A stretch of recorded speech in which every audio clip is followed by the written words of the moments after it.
su šviesiaja kunigaikštiene Birute. Džiaugiamės, kad atvykote į senąją Lietuvos sostinę Trakus, kur visi sutinkami su pagarba ir pasitikėjimu.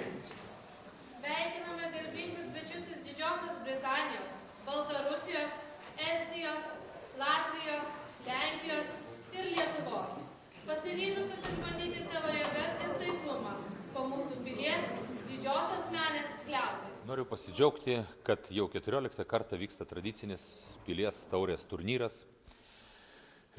Jis dabar jau yra tarptautinis eilę metų iš eilės ir dalyvauja iš Lenkijos, iš Baltarusijos, iš Latvijos, Estijos svečiai. Iš viso susirinko 75 vyrai ir 22 moterys. Vyrai buvo suskirstyti į 16 pogrupių, vyko atkaklios kovos, paskui atkrintamosios varžybos ir po atkaklios ir permainingos kovos 6-3 finale įveikęs Latvijos atstovą laimėjo lietuvis kaunietis Darius Labanauskas.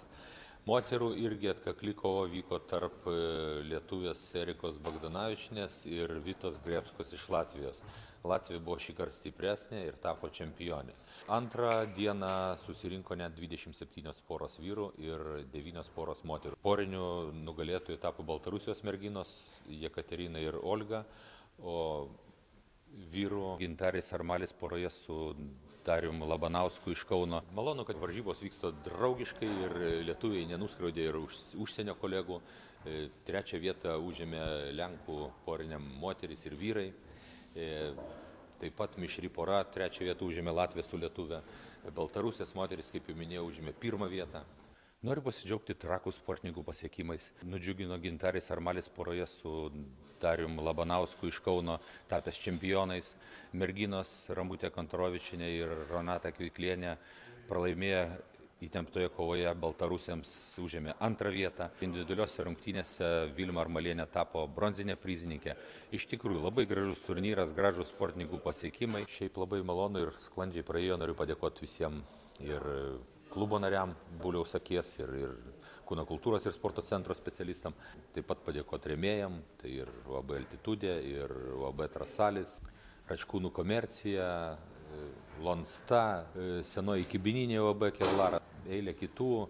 Didžiausia padėkos žodį mes visi smiginio mėgėjai norėtume tart Trakų istorijos muziejaus direktoriui Virgilijui Paviliūnui, kuris labai geranoriškai sutinka mūsų įsileisti šitą pilį ir visą laiką remia ir palaiko.